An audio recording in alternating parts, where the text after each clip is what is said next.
Hi, everybody. Welcome to the Trust No One, the X-Files podcast, where my fellow agents and I discuss episodes of the X-Files. Thank you to the panelists for joining us today. How is everybody doing? Yay! Yeah, really good, thanks. Awesome. So today we're going to discuss the 9th episode of the series called Space, which originally aired on November 12th of 1993. Chris Carter was the writer of the episode, and William Graham was its director. So off screen, we do a little chat, and we were kind of just joking that this episode is a little bit of notoriety. It's kind of unique in that it is consistently listed as one of the worst episodes that the series has put together. People often cite numerous things that make it part of why they think it's their least favorite, including the plot, the acting, the script, the use of NASA stock footage. There's a lot of different reasons that people have, but at the end of the day, I think we can all agree that not every episode is going to be something that absolutely is a hit and that everybody loves. So that said, we don't want to sit here and bash the episode in its entirety, because I do think there are some good pieces interspersed throughout the episode and some potentially thought-provoking ideas as well. So we're going to get started with something that Chris Carter actually said himself, and having been the writer of the episode, it's kind of interesting. And then we're going to go ahead and delve into the discussion. So Agent Bennett actually brought this point up, and that's what we're going to start with this evening. Chris Carter said himself that the episode was not well realized as I had hoped, and it was not one of our better episodes. So what is there about this episode that is significant and that you guys found basically worthy of spending the time to watch it and say, hey, this wasn't absolutely terrible? So who wants to jump in first? I'll go. So I think one of the things that's really important about this is it's about corporations versus humanity, isn't it? It's about what's the cost of progress and what's the cost of scientific progress, and I guess it's that discussion about, do we deliver the payload, and if we don't, what happens, and is NASA going to be shut down, and how many people would have to be sacrificed in order to stop that from happening. So I think there's one kind of layer to it there that's quite interesting. But the other thing I really enjoy is Mulder totally fanboying over NASA and getting really excited about space and rockets, and he just looks like a tiny child jumping up and down, and Scully's kind of eye rolling in the background, which doesn't look like a fun episode for her, but he's having a really good time, isn't he? So, and to see his little boy heart get broken, I really enjoyed that, actually. So I think those are two things that make it worthwhile. Agent Brad, you want to jump in next? Yeah.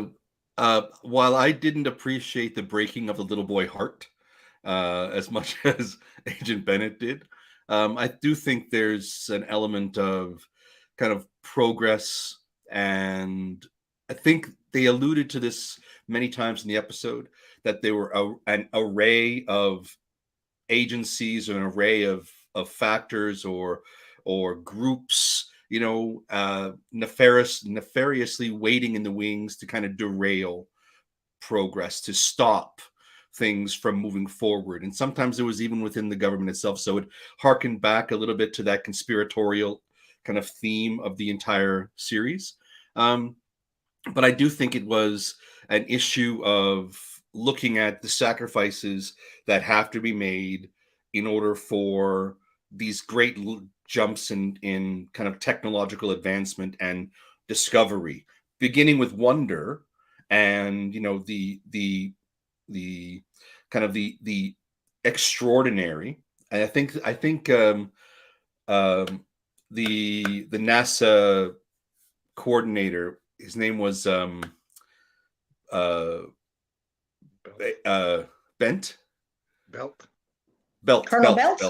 Belt. He said, when at one point in the episode, he says, before, all you needed to do to make the papers was achieve your objective, right? It was a celebration. Now you don't even make the papers unless there's some kind of failure. So it's like a shifting of when the extraordinary becomes commonplace, people become contemptuous of it. So how do you continue to move forward incrementally toward progress? I think there's an element of that kind of larger issue at play within the episode. I am an X-Files apologist, and I think that the X-Files is just fantastic even when they put out bad episodes. And what I enjoyed about this episode is that it's the only one I can think of, maybe there are others, where it takes place in space. I mean, a lot of the X-Files is about aliens, but those alien episodes happen on the ground on Earth. It was nice to encounter this space ghost, and I enjoyed that, and I really enjoyed the story of possession and someone struggling to throw it off. And I also enjoyed that there was a Canadian celebrity that played the guy with the wavy hair. He had a few lines, and he was in the control room. And his name is Terry David Mulligan. He owns a vineyard, I believe, in Vancouver, where the X-Files was shot for 5 seasons. And before he owned a vineyard, he used to be a Much Music VJ. Maybe Agent Brad remembers. And so Much Music was the Canadian answer to MTV. It didn't have MTV money because Canadian television doesn't. And it wasn't as flashy. It was cheap, but that made Much Music better because it was a lot more real and down to earth. And the VJs were spectacular. They mostly were very knowledgeable about music, as was Terry David Mulligan. And just seeing him try acting just because he was in town. And it brought me back to my youth. And I, for a minute, felt like I was 15 again. I really didn't have anything to add until Agent Bennett had mentioned about progress and delivering that payload. And I think what kind of resonated when you had said that with me was just the mention of money and how, it was really kind of the almighty dollar that it came down to. And, if they didn't do what they had to do because of the money would have been pooled because they wasted it. And I mean, if that isn't something that really holds true in so many different things today, I don't know what does. But what you had said definitely made me think of that. So did you have anything for this one, Dan? Yeah.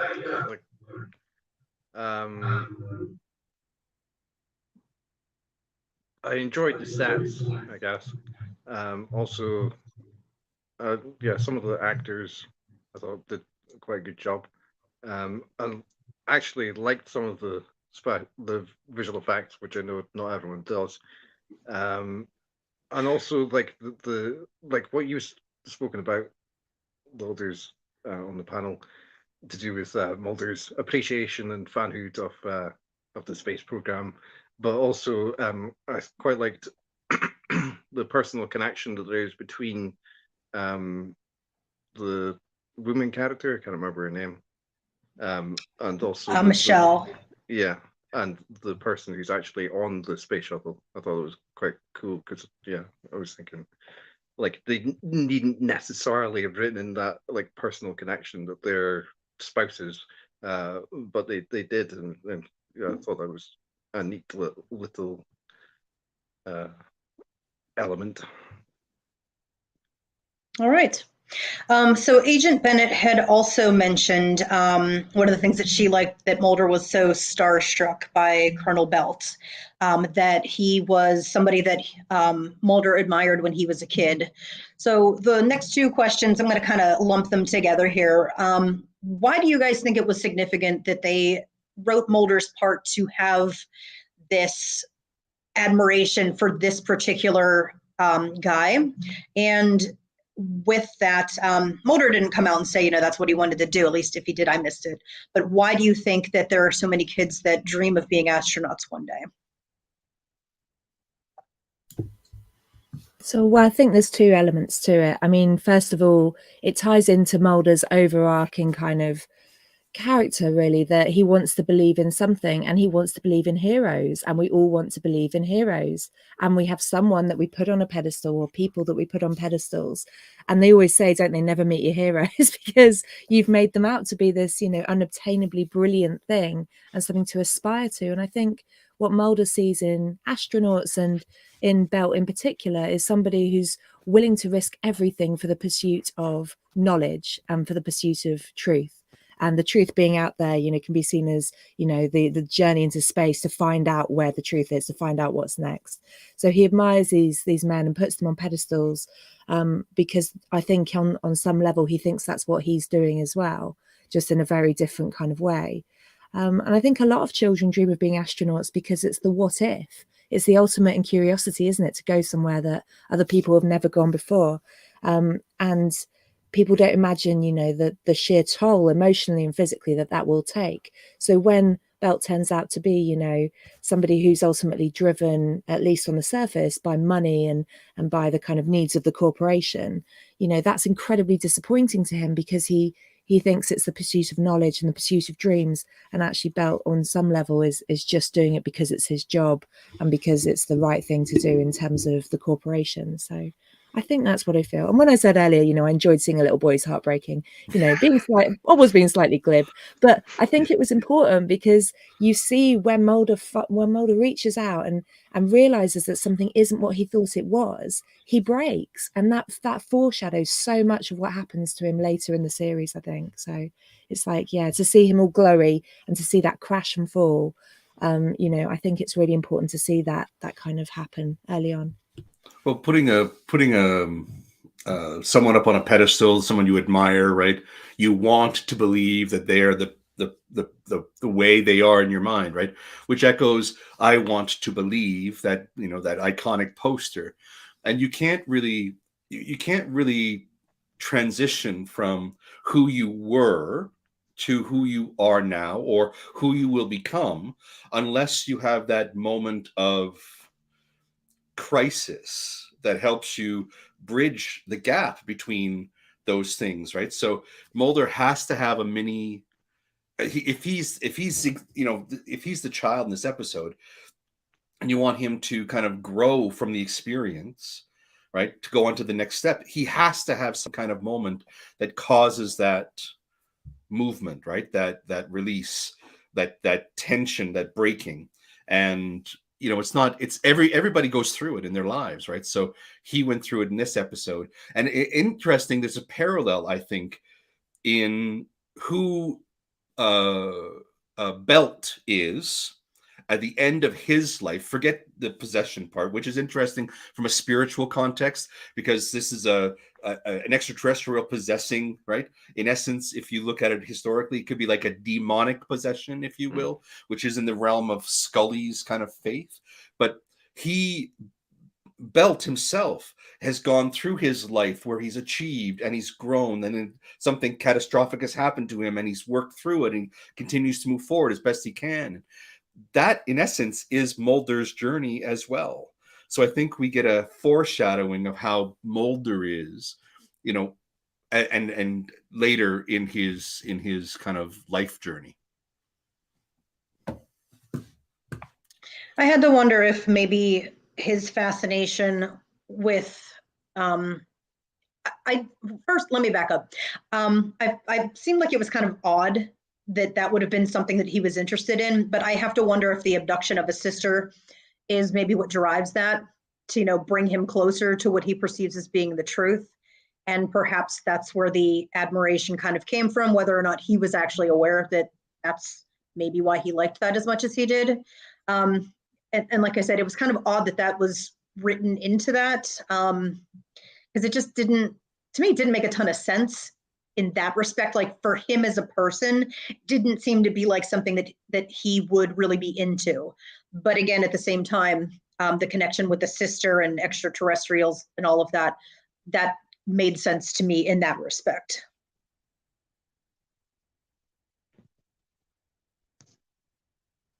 I thought you were going to chime in there, Agent Lisa. Not at this time. Only that I agree with you. Okay. All right. Two thumbs up. All right. I think it well, helps flesh out the character of Mulder. Yeah, absolutely.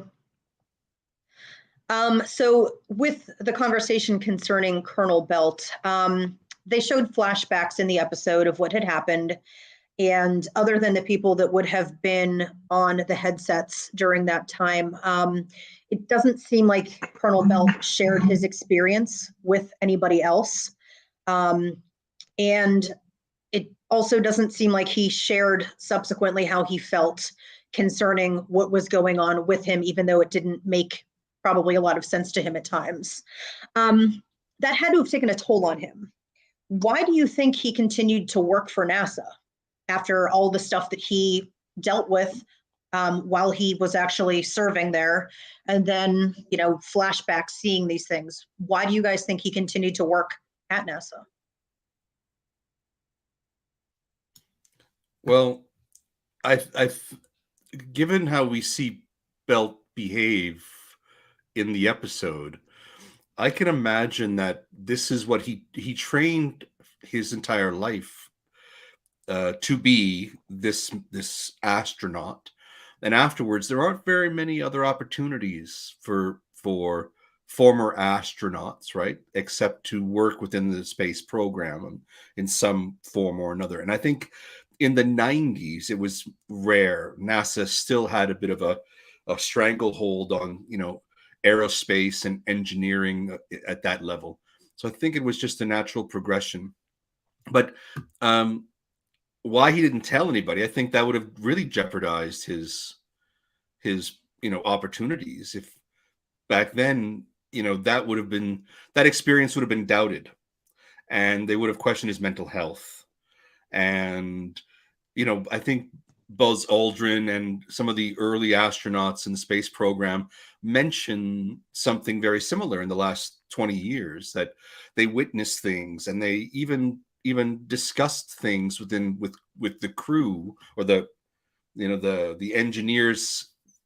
They had conversation or things, but it was asked to be kept quiet, and they weren't allowed to speak about it publicly for fear of raising concerns within the general population and mass panic and all that. So I think there's precedent for him to keep it quiet for his own benefit, but also for the benefit of the institution he's working with. And I get the sense that he's also that guy who's tired, and he's put up a big fight in his life to push through whatever's going on here for him. And of course we learned that there's something else going on for him, but he just seems like he's coasting to me. The way the actor presented him, it just seemed like he was coasting. And we can talk about the acting afterwards, but that's what I'm thinking. So I guess you got something to say about the acting then. A little bit. Go ahead, Agent Lisa. Well, I think the reason he didn't tell anyone was that he was possessed, and sometimes he wasn't in control of his mind or his actions. And we've seen a number of TV shows and films where someone was possessed, and in all of the ones I've seen, the possessed person is able to sometimes push back and throw off what they're being possessed by. But other times they're not able to, and whatever's possessing them takes over their mind and therefore their actions. And also, if we think about that time period, men were told by society to suck it up. They weren't told to express their fears. The only emotion that men were really allowed at that time was anger. That was the only one that was okay with everybody else. Otherwise, men were shamed. So I think those two reasons are why he didn't tell anyone. I could be wrong.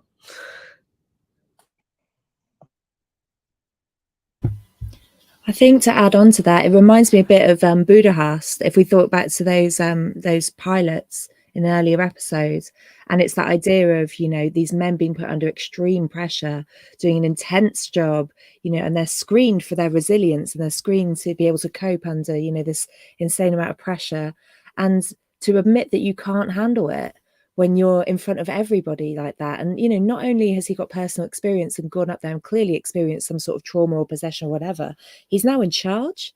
So for him to admit that he, you know, is experiencing something he doesn't understand or is struggling would be so shocking, you know, and thankfully we're moving into a time where, you know, PTSD and trauma and things are better understood. But it's clear to me that that's on some level what he's struggling with, you know, and whether these are possessions or ghostly encounters or just trauma flashbacks, he has been taken into a place of extreme vulnerability and terror. He is terrified, isn't he, the whole time? And you can tell that even when he's putting on his brave face in front of the cameras, even when he's in the control room, you know, giving those really, on the surface, very cold instructions about we've got to do the payload, we've got to do this, we've got to do that. You can see the sweat. You can see the fear, and it's very thinly veiled, actually. And yeah, like we will talk about the acting later, but I did think that was conveyed really powerfully, actually.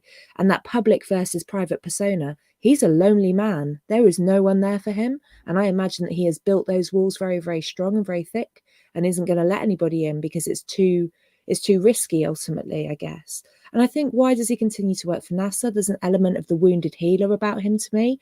It's like, actually, he does care about those men because he wanted somebody to rescue him. And so he's constantly trying to save and prevent and do all the things that he wishes potentially could have been done to him to prevent him going through everything that he's been through. And it culminates in a suicide. I mean, you know, in terms of a mental health journey or a PTSD struggle, that is a classic outcome, isn't it? And I think there's something really powerful, actually, about the way that that narrative is brought to conclusion. And they have that big funeral and it's all, you know, well, wasn't he brave? And look at all those flags and look at all the people in uniform. But it's tragic. And I think that tragedy is something that, you know, really is brought home in this episode.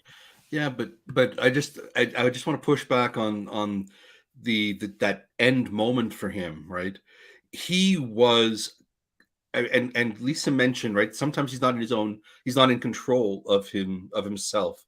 But throughout the episode, I got the sense that there were only moments where the entity was kind of controlling and influence. The rest of the time he was given autonomy, but there were still things that he was blocked from being able to do. And at the end, right, he's working through it and he finally is able to articulate, right, when he's still under duress, but he's able to communicate something that saves the man, because that's what he's a hero. And at the end, he doesn't just willy-nilly decide to end himself. He does it so that he can end the presence that's in control and the risk that that presence represents, right? He takes it to his grave, so to speak. And that's very heroic too. Tragic, but heroic. Okay, so I thought you were going to say that the alien made him do it.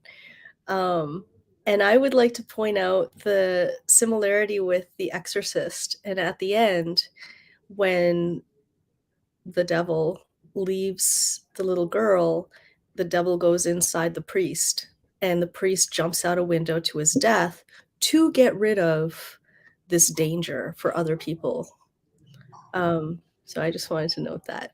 Yeah, we're going to come back to that. I think he did the same thing. Yeah, and we're going to come back to that discussion. I don't remember where I have that in the list of things to converse about, but that is definitely one of the things that I think there's going to be a lot of opinions about. Could I add something? Like, yeah. I've been thinking about something really quite personal. One of my closest friends had dissociative identity disorder, formerly known as multiple personality disorder, so I know quite a bit about that syndrome, and this seems quite similar to that sort of thing. There was an experience that I had where I was staying at her house, and one morning her accent entirely changed and stuff like that, and like I got really scared.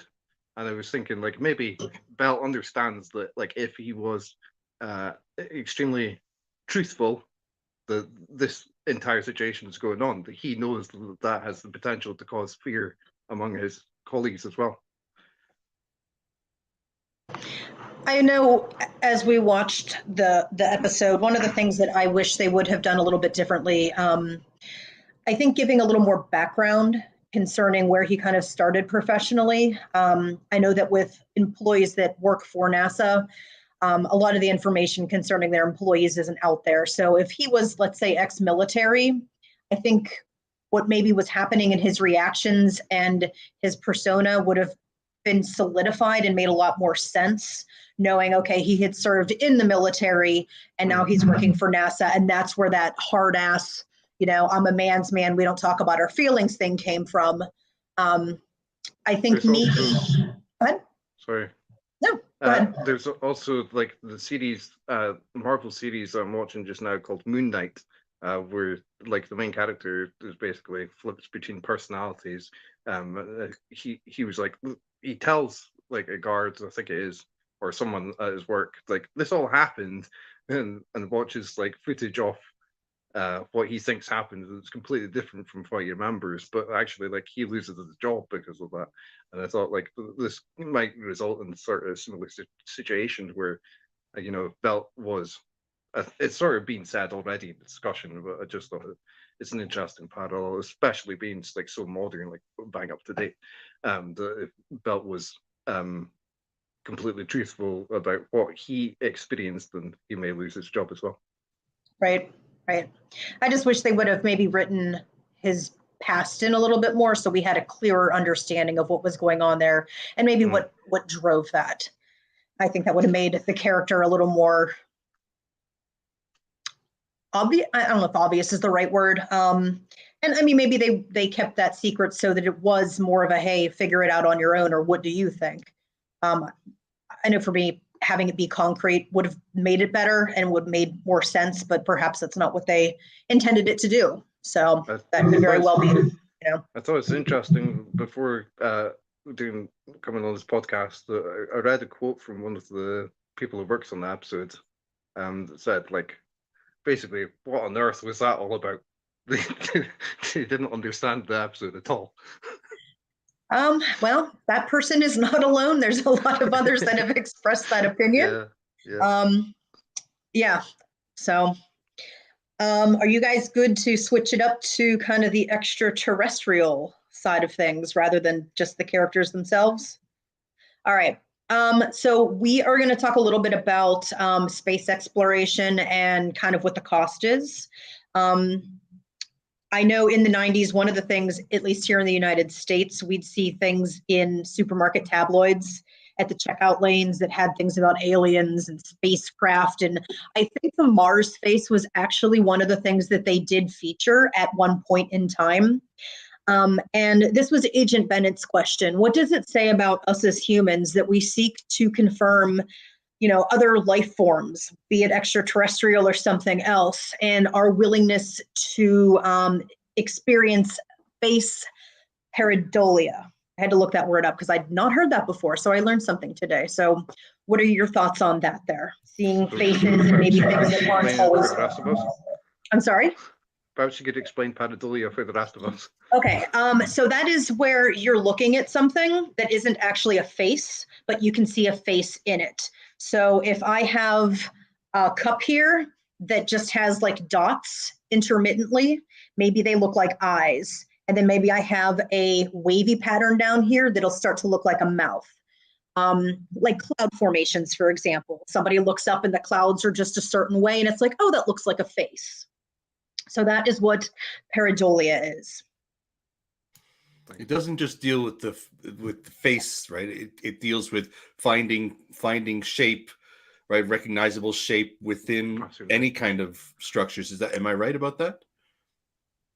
Yeah, it usually refers to sort of human facial features, but it can be absolutely seeing a rabbit in a cloud or, those sorts of things. So recognizable as something other than what it is. And yeah, particular focus. Isn't that one of the first survival instincts that kick in after birth, right? Imprinting. It absolutely is. Right, on the face patterns of the parent so that they can distinguish between the warmth, nurturing, kind of nutrient-giving mama and the daddy, right? And other people, right? So that they can and know. It's very primitive and it's very basic, but I think it's one of the just holdovers from that kind of initial experience of life. And so why do we hunt for those things in the images of why do we look for, because we're pattern recognizers, whether it's physical patterns or, conceptual patterns or musical patterns, or, we at that there's a trigger for us, and we hope to see, recognizable shapes, recognizable things in life. And many people aren't able to see patterns and in their own experience, which is why they are condemned to repeat the same cycles in their human existence. But I think also one reason I could think of why that habit, for lack of a better word, of pattern recognition is so common in humanity, perhaps, is to draw meaning from what is present rather than chaos. I think finding meaning in things, and not necessarily like a self-soothing thing, because I'm sure you can see things like cloud formations that aren't exactly happy things, but I think we look for something that we can kind of connect with, or put some sort of human-like quality to. So I think going along with what you're saying there, Dan, is a link between the two, maybe. Well, the famous line, Wilson. Everyone recognizes that quote, right? I mean, that whole idea is central to the survival of a human in severe isolation. All right, so the Mars face, which is what they kind of did a spoof on here in order to illustrate what the man was seeing. So Colonel Bolt saw it on a spacewalk, which kind of brings up the question of, when we're talking about exploring space, this kind of gives the idea that he kind of picked up a hitchhiker and brought him back down to Earth. Should we continue to explore space? We don't necessarily know everything that's out there and what can happen. And as we've seen in the past with space programs, there can be the cost of human life. So where do we kind of go with that? Do we keep exploring, not knowing what it is that we are getting ourselves into? Do we kind of use, I don't know if excuse is the right word, but when people sign up to become an astronaut and go through all of their training, it's like, hey, they know what they signed up for. So if something bad were to happen, does that make it okay? What's your stance on that? Should we continue to look for what is out there, or is it, where is a line? I'm all for explore. Oh, go on, Lisa, go on. I was going to say what you were going to say, which is that, I believe in progress, and I believe that progress outweighs, the lives of several people who love being astronauts so much, excuse me, that they're willing to make the sacrifice. Sorry, cold. I think, yeah, that's exactly what I was going to say, Lisa. I think it's consensual. People sign up to these things. They're not volunteered for it. They're not coerced into it. And, whether you look at someone like Marie Curie, who, and endless other scientists who tested on themselves to the point of self-destruction, or somebody that takes the risk and, flies an experimental aircraft or takes himself off into space, I think all of those people do it because they recognize the value in human progress, and they recognize that individual lives are, probably realistically a maximum of 100 years. And if you could dedicate some of those years to, future progress and future scientific endeavor and discovery, or something other than science, simply to be an inspiration to other people that everything is possible, and, whatever you dream, you can be, as long as you put in the hard work and have the focus and dedication. And there's something about astronauts, I think, that represent that. They are role models. It doesn't mean they're nice people, but the pursuit of something as great as that is really important. And there's risk associated with everything, but there's certainly more risk, I think, if we just sit still because we're too scared to do things. I think that would be the greatest regret, rather than taking a risk and potentially losing a life. I have to wonder, when individuals go through training for those types of things, I think, they understand that there is risk, but realistically, how likely is something bad or tragic, how likely is it to happen to them? I think most of us go and do things throughout our daily lives. Each day we drive cars, we get on airplanes, and we all know the statistics of things that could happen, but it's like, oh, it's not going to happen to me.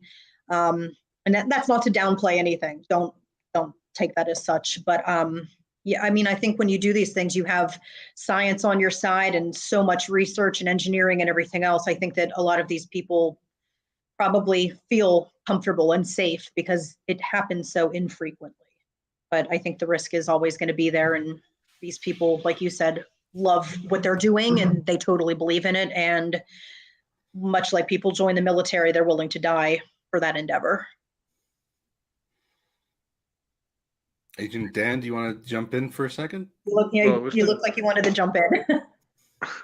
I was thinking, sorry, notifications coming up. But I was thinking, like, the unknown and the risk factor, as you say, are, in everyday life.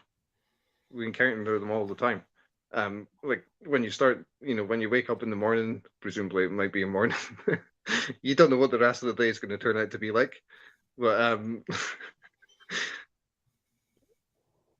I think there's value in what you said and what everyone said about like the space program and confronting those unknowns. I think anyone, whether they're astronauts or aquanauts or anyone who's pushing the frontier of exploration, however that frontier exists, right? Because you can frame it in lots of different ways. There are people who are exploring the virtual reality frontier, and people who are exploring the physical frontiers of space and underwater exploration and engineers figuring out how to create habitats that can keep the human communities safe in extreme environments. Right? These are all important things to achieve, but only a few are ever drawn to those fields, and many are interested, but they don't have the expertise or the willingness to gain the expertise, or maybe they have limitations in terms of how far they can pursue because of everything's monetized now, right? So you need money to be able to go into advanced degrees and this, and they may not be able to pursue in that way. So there are kind of limitations put on who can actually move forward in those areas. But it's a sense of pioneer spirit, right? And for all of us who love sci-fi, there's that sense of pioneer spirit for us because we want to see and imagine what the future might be like for human existence in the world. And some of us are into sci-fi horror because we want to see all the terrible stuff that happens, and some of us are in truly sci-fi people who want to see how tech is developed and see some futurist's vision of that. So I believe that there are people who pursue those things for the idea, for the desire to be doing something on the edge, right? But also most of those people are interested in pushing at the barrier of what's known or what's achieved. They want to make their mark on history. Some of them are, showboaters who really do want to put their stamp on something and say, I did that. I think also like there's a sense. I think also there's a sense of hopefulness of decreasing the risks ultimately, perhaps as well, because like the risks are currently quite, like, from what I understand, quite high, that like a comet could hit like a part of the Earth that would have like major effect, and people are like, if we're able to perhaps like terraform another planet and move to another planet, then like if the comet hits the Earth, then it means that there's more chance that more people will survive because they're on the other planet. Well, and the idea of the cutting edge of anything, right? you're at the cutting edge of this, or you're at the cutting edge of that.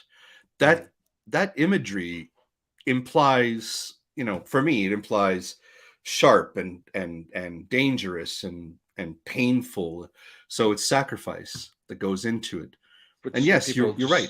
seek out just for the sake of it. 100 Not years for ago, purpose. 150, 100 and some odd years ago, right?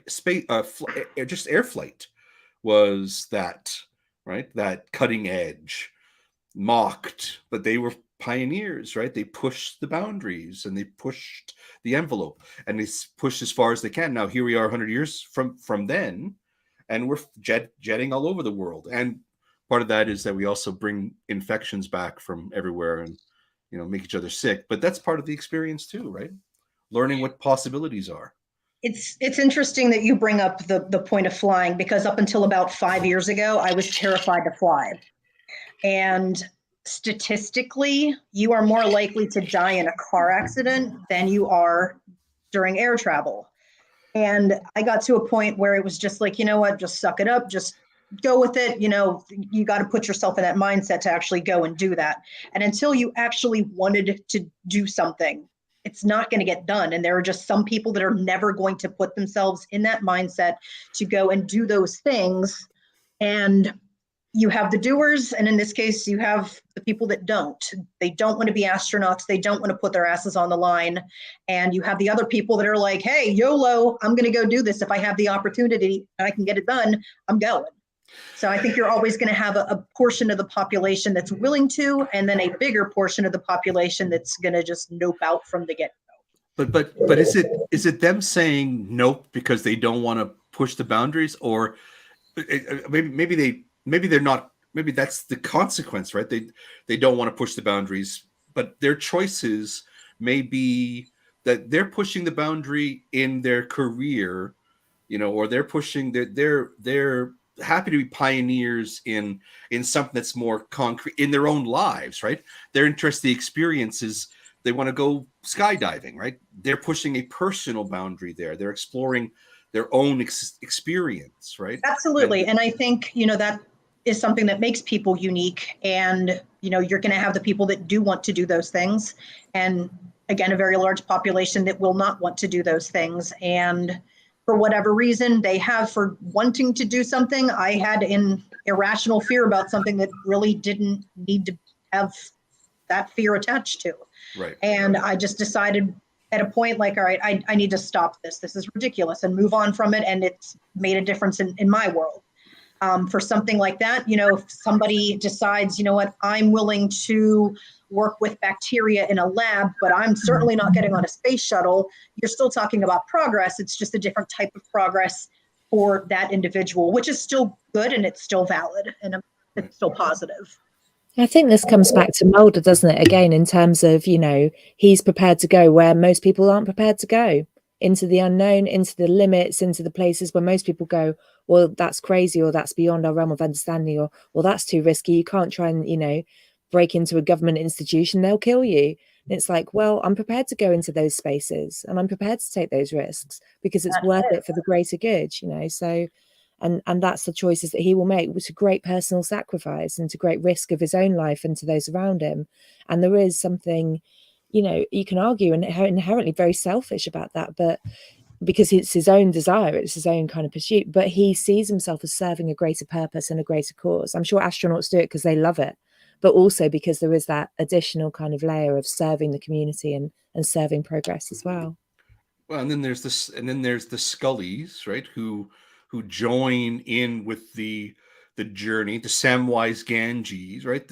They join in with the journey because this is a relationship their friend is embarking on, and they want to ensure the success of the friend. That's the personal journey that they are on, right? Their relationship is what is most important, and their whatever, however, but there's always varying kind of levels of contribution.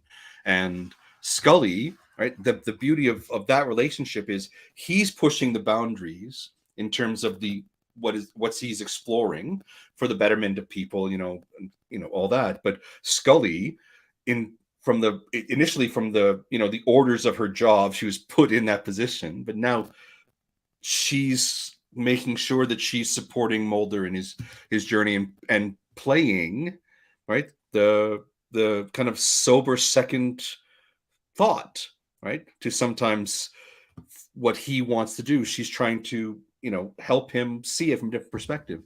That those are important roles, both of them. Yeah, absolutely. And when we are talking about the unknown and space exploration and people making decisions, we know that Colonel Belt made the choice to become an astronaut. He did his duty to NASA, and during that time, he encountered, I don't know if it's the ghost, the dark, shadowy mask, whatever we want to call it. He went up there seemingly without that, but he came back with it. And we saw little bits and pieces of how that affected him, the psyche, as well as him at work. Do we have an idea of what that is supposed to signify? Is this more of the sci-fi, like, hey, this is a ghost, this is about the unknown, or does this shadowy cast more say stuff about his mindset, how he's feeling? I think there could be merit to either side of these, but what do you guys think?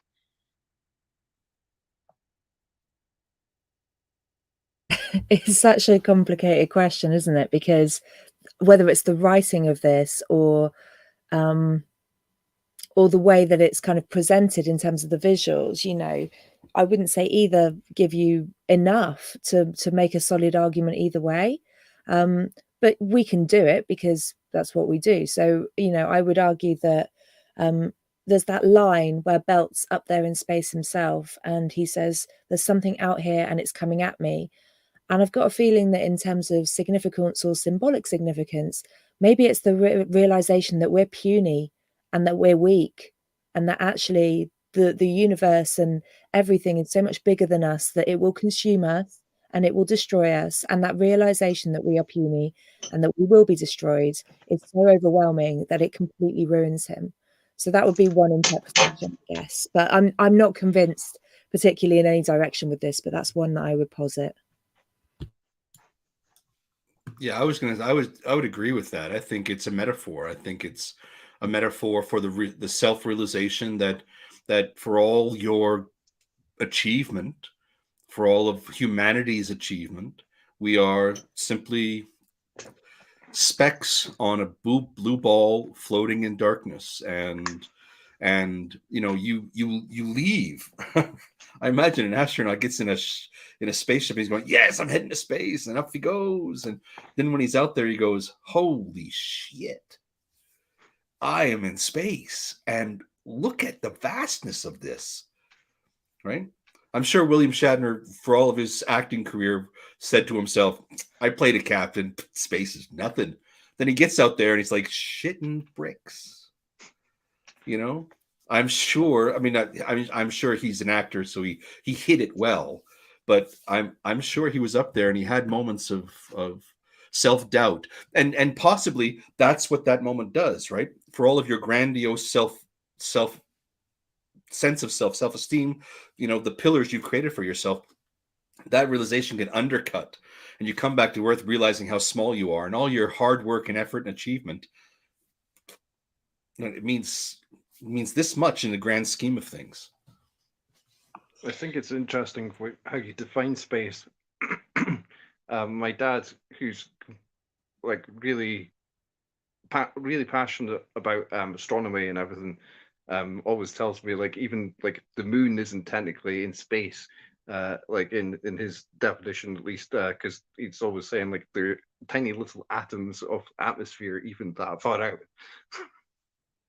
But regarding the face on Mars, I thought that there was a sentence I read in this book, The Truth Is Out There, about Chris Carter, that says the producer remembers lying on the bed in his hotel room in Vancouver thinking, wouldn't it be weird if that face came down on me, recalling the Face on Mars photograph that was famous, and then worked it into the episode basically.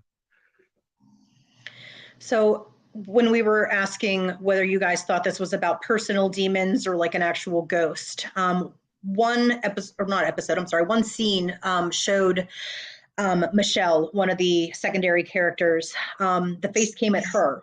So what do you guys think that signified?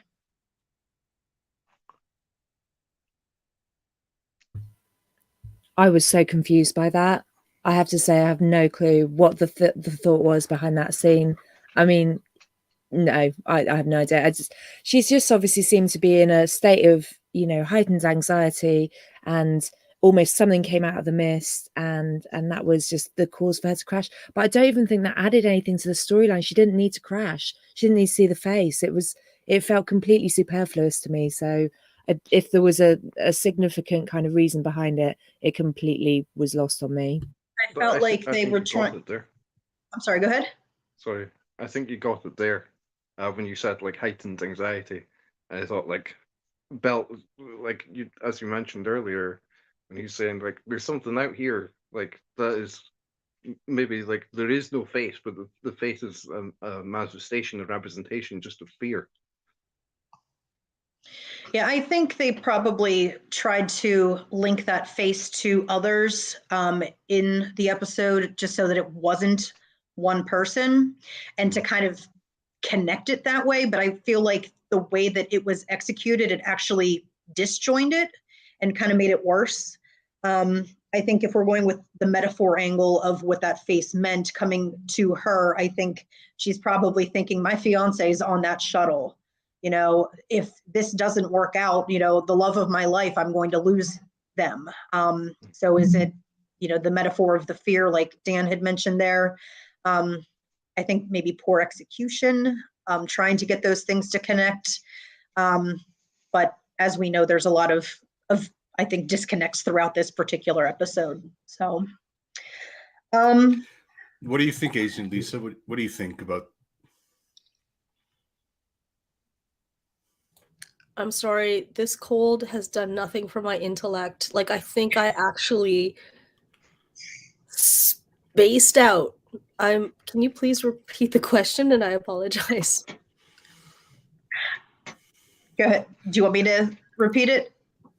Okay.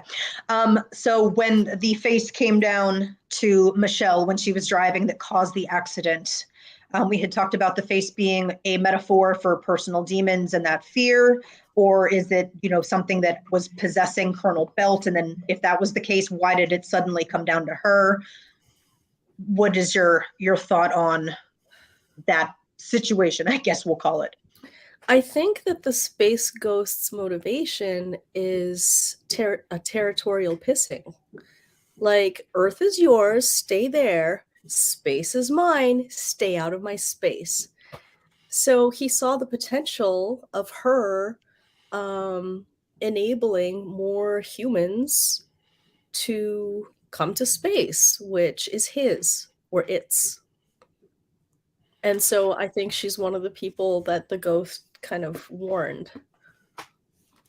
Yeah, I think I definitely see the metaphor, right? And there's many layers. I think it can be representative of a couple different things. But I agree with Agent Lisa. I think in keeping with the tone of the episodes so far and the arc of, you know, what's out there, and are they benevolent or are they evil, right?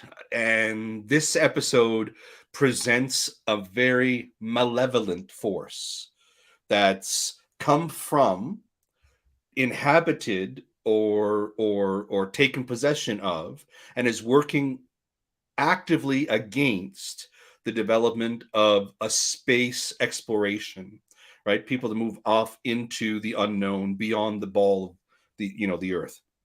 So the way I see it is that the entity is malicious, and its job is to, now why it's a spirit, I don't know. But I get the sense that I definitely get the sense that the intent was to frame alien, the unknown, as a dangerous, malevolent, oppressive kind of, and possibly even controlling, force in the lives of humans. And maybe we need to be wary of that possibility. So I agree with Lisa on that. It's a pissing thing. It's like, this is my space. That's your space. You've been warned. Okay, So so maybe the way that I was interpreting it, in that it's not really an entity, but merely a representation and manifestation of the person who's seeing it. Perhaps that is entirely subtextual. So if we're looking at this being as something that can, be malevolent, at the very, very end, you see that ghost come back down. It's taking over Colonel Belt. My question is, in this, if it's a being on its own, did Colonel Belt kill himself, or did that ghost kill Colonel Belt? If we're saying, hey, this is my space, stay out of it. Which I think even Mulder and Scully are left with that question at the end of the episode. Doesn't it seem to you that Mulder and Scully played so little, they had such a little influence in the events? It's almost like their purpose was to bear witness to the story, to the arc, right? They didn't really do anything, right? It's like Raiders. Everything would have ended the same way if they weren't involved. It didn't make a ton of sense that they kind of came in with this piece of evidence stating sabotage, kind of pissed off Colonel Belt from the get-go. And then it was like, oh, go ahead. You can come back. You can stay. Watch this. Here's access to everything. That didn't make much sense. So it all seems very forced. I think like Agent Lisa said at the beginning, right? There's echoes of previous media, previous shows that have wrestled with this idea of possession and what it means when the spirit is moving in and out of the body. When it's manifest in its ethereal form, right? Then it's completely free and has no ability to be harmed. But it's when it's corporeal, when it's taken possession of a body, that is when it can feel pain and when it can be injured and even slain, if you will. If the host's body passes, then the spirit, which is attached itself to the malevolent spirit, to the human spirit, then it gets transferred off into the ether, So, but other texts, other videos, or media shows have recently said that's not the case. But at the time, I think of the X-Files, I think it was Exorcist and those types of projects that have already established that truth. And I think that's what happened with Belt. I think he was fighting the demon. The demon wanted to escape, to leave him. At the end, before he jumps, you see him cross his arms, almost like he's pulling the entity back into himself. That's what I think. That's why I say it was a heroic gesture. I think as well, if you look at it in terms of the struggle that we have with a malevolent part of ourselves, right? So on some level, he wants to uphold NASA, he wants to fight for those values, etc. But on another level, it's destroyed him, so he wants to destroy it. There's an internal struggle there potentially that's deep, deep down. And ultimately, he realizes, I think he realizes, that he's either being used by this malevolent force, or on some level, he is sabotaging the project himself. And I think good wins, because I think he ultimately wants to destroy either that part of himself or the malevolent being, however you want to perceive it. So it definitely could be heroic, but I think it's also his recognition that he cannot control it, that he's not going to be able to fight it in a kind of like terrestrial way. So it's an admission of failure as well as a heroic gesture to destroy whatever it is, potentially. I'm going to say I think it was the entity that caused him to go to his doom. Any reason why? Because it's different from everyone else is saying. All right, that works. Anybody else have anything for that one? Ready to move on? So Well, yeah, Agent. the face on Mars. Yeah, I wondered when it was discovered, so I looked it up. And I think it was 1976. Oh, was that By this, early? yeah, by the Viking 2 lander, July 1976. I've often wondered if, like Chris Carter was influenced by that discovery, like in his childhood. Um, but he was obviously influenced by like the Watergate scandal and stuff when he was a kid. So he worked into the X-Files, and so I always thought if the face of Mars was a similar thing. I have to wonder then how it came back into popularity in the 90s, what had happened with it, that it brought it into like the whole tabloid newspaper thing. That is something I'm gonna, now that I'm curious about it, since it's been around for that long, but it suddenly became popular again in the mid 90s. So Wasn't it in the 90s that there was a resurgence of interest in Area 51 by I want to say a reporter out of Las Vegas who began to do some kind of long-term kind of interview inquiry into this, and I think it just reintroduced the public to some of these stories, and that just kind of grew. That's what I want to say about that.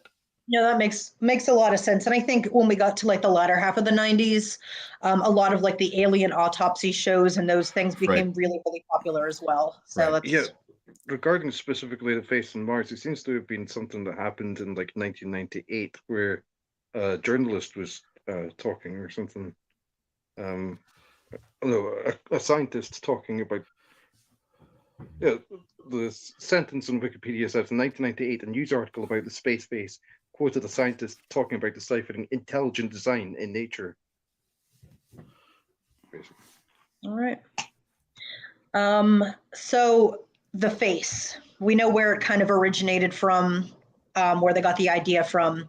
And this was a question that Agent Lisa had, and I know she's chomping at the bit to answer the question. Why are the digital effects so bad? Thank you for asking. They are so terrible. Like, they should be flushed down the toilet. Nope. And just like you shouldn't look into the toilet about what you did, you shouldn't look at these visual effects. Just flush them away. I couldn't stand them. And we had a practical effects expert on last episode, and he's like, practical effects are better. And in many ways, they are. So I'll give you a bit of background. I was a professional video editor for almost 20 years. I recently transitioned to something else. And my husband is an actual visual effects expert. And he works for the people that made Baby Yoda in The Mandalorian. So he's pretty top seated. When I met him, we both worked at the Naked News, and I loved him anyway, and I didn't know that his career would take off. Anyway, we watched the clip together, and we agreed that it was cut on an Avid. Avid is a piece of software that used to be used on Macs back then. Now it can be used on any system. And the X-Files very likely used Avid because that's what everybody used back in the 90s and early aughts. And Avid had an add-on. So Avid is primarily a video editing software. It's not for visual effects. It's for story and pacing. But Avid thought, okay, we'll make some money. And they put out something called Avid Elastic Reality. That's what was used to make this effect. This terrible, unwatchable effect. So the way that works is you have the original video clip. So you know how his face goes between normal and dark and warped. So what they likely did is they put a normal clip down first and then layered on top of that a clip where they upped the contrast on his face in the color tool. And then they used elastic reality to morph. And morphing means that you warp, you twist the face. Like in the opening titles. What's that? Like in the opening titles where you see the Yes, huge like an face. opening, exactly. Listen, these days, back then, there was no visual effects software really, so Avid was like, all right, we'll try. These days, people would use maybe Houdini or Nuke or Maya or 3D Studio Max or I don't know what Or specifically, Lightwave. but they wouldn't use Avid for compositing or effects or morphing. The thing is those visual effects digital software didn't exist back then in 1993, and that's why this sucked. Thank you for asking. I've been bursting. Any other Kinda words did. on that? Are you sure you got it all out? I feel purged. Good. Yeah, I think everybody will probably agree that technology and the ability to create has definitely come a long way since 1993. So But we will not I love the see. visual effects in this episode. I watched like particularly the scene where it comes to, what's her name, Michelle? Yeah, like the actual effect of the face appearing. I thought, oh, that's a great effect. And then you see like the car, and you know it's very choppy. Yeah. The car rolling over or something, and I thought, oh, that looks awful. But the actual face, that just before that, I thought that looked really good. Well, I think you're alone on that one, Dan. Cool. Sorry. I'm glad. So kind of our last two things here. A lot of critical comments concerning many different aspects of the show. If we could go back, rewrite or reshoot, what would you guys like to see done differently? I thought it was interesting that I was reading about how it was done, and this was basically like ice was basically done as like deliberately to be budget saving, and then it turned out like the creation of the mission control place, which apparently was a theater, apparently that the X-Files production unit or the X-Files staff actually converted to become mission control, was made it the most expensive episode to produce in the entire first season. I had read that as well, and that was kind of comical. Not in a ha-ha way, but I guess like in an ironic way. It's like, we're going to do this. No, just kidding. We're going to spend more than we're supposed to. Whoops. Anybody else? I think the script needed a rewrite. I think the vision of what they wanted didn't manifest, so it comes back to the writing for me, right? So they really should have given it another 2 or 3 drafts, and if I could magically wave my wand and say this changed now, I would not. As I've said before, an episode will be made or broken based on the supporting actors. Mulder and Scully were not really terribly in this episode in any meaningful way. We didn't learn anything new about them other than Mulder was a little boy and he had hero worship, and there are some really awkward visuals where Belt is on the ground and he's got his chest exposed and they're going to do CPR, and there's David Duchovny as the actor. He's got his hands on his chest and he's gently massaging his belly, and I'm thinking, this is wrong. In the moment, it's just wrong. But aside from that, I think that the actors that they had portraying the people, the engineers in the NASA place, not Michelle, the other supporting actors, right? They had one job to do, and they didn't have to do any more than that, and they didn't do any more than that. But both Michelle, the actress who played Michelle, and the actor who played Belt were doing far more than was necessary for their characters as written on the text or written in the script. And I think you alluded to it, Andrea, earlier. It was just muddy for him. You didn't understand a lot of the things he did because you didn't understand the context of his history. And with Michelle, they think they wrote in the love interest to justify some of the emotional outbursts because they realized that the episode was pretty barren of any kind of emotional connectivity. And that's why I say a rewrite, and perhaps giving and direction. I think maybe that if the director had made different choices with those two actors, it might have been better. Yeah, that's what I would have done. So, I just feel like there were a lot of things that didn't necessarily have a point. Yeah. And it didn't gel at the end. I will agree with you, Agent Brad. The actress that played Michelle, I thought she did a really good job. It wasn't over the top. It was definitely believable. But yeah, there were so many other things that I think could have used improvement in that. And I'm not going to go into detail because we don't have that kind of time. So. Sorry. No. There were two things that occurred to me. Like, I read that the people who were, at least one of the people that worked on the episode was like stated that they couldn't actually cut inside the shuttle because it takes so long to film like all of those pieces apparently that they just didn't have time to do it in the schedule. But secondly, I agree with what Brad said about Mulder and Scully. I think should have been more part of that episode, and I thought like, how could they have been? Like, because I don't think like they wouldn't go on the shuttle surely themselves, but perhaps like they could have been made responsible for like landing the shuttle or something like that. Moonraker, here we go. All right. So we are about at the end here, and it's time for how many X's out of 10 are we going to give this? So, Brad, I've been anxious to hear what your rating on this is, so I'd like you to start, please. I really, if the first season, if this episode wasn't in the first season, if it was completely gone from canon, it would make no difference to the overall arc of the story. You can't say the same for several other episodes, right? Where they've created something essential for the character that is built upon later.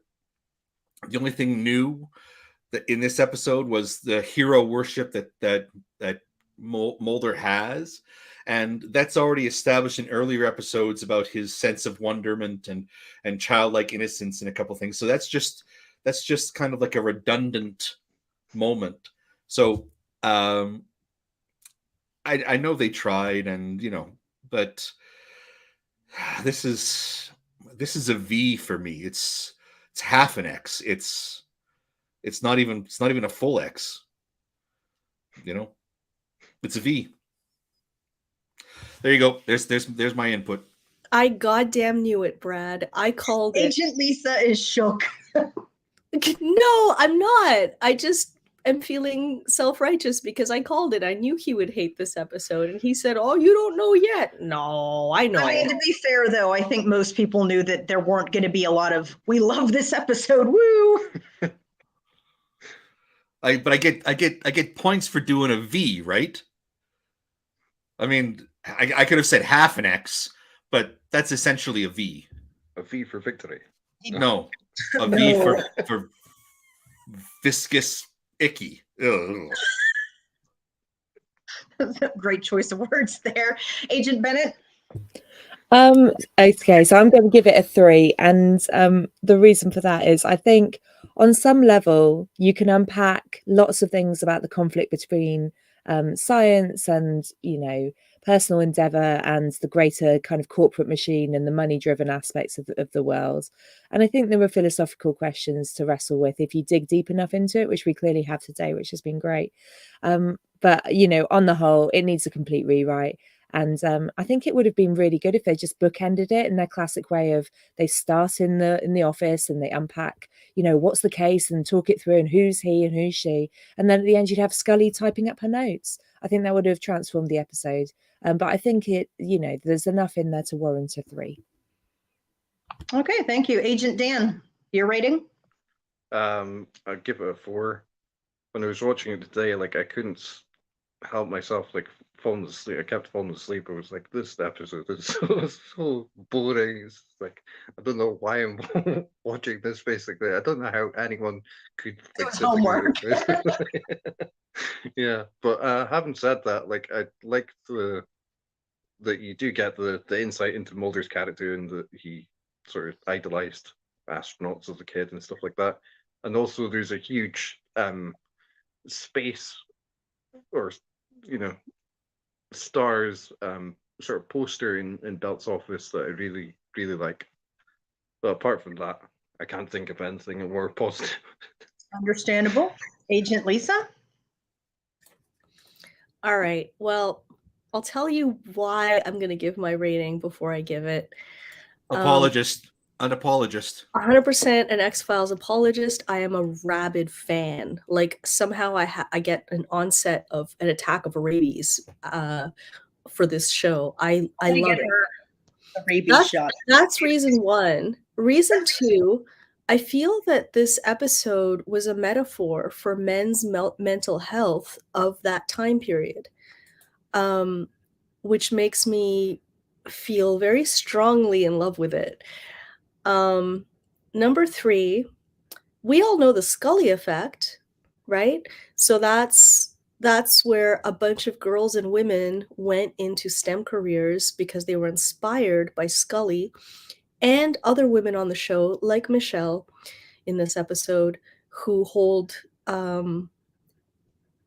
highly seated, niche STEM positions in their career. And the last reason that I give this rating is because even though I don't remember what it was, I remember that I laughed out loud because Scully gave out a really funny joke near the beginning that was totally sarcastic. And so because of all those reasons, I give this episode a 7. I knew you'd say that.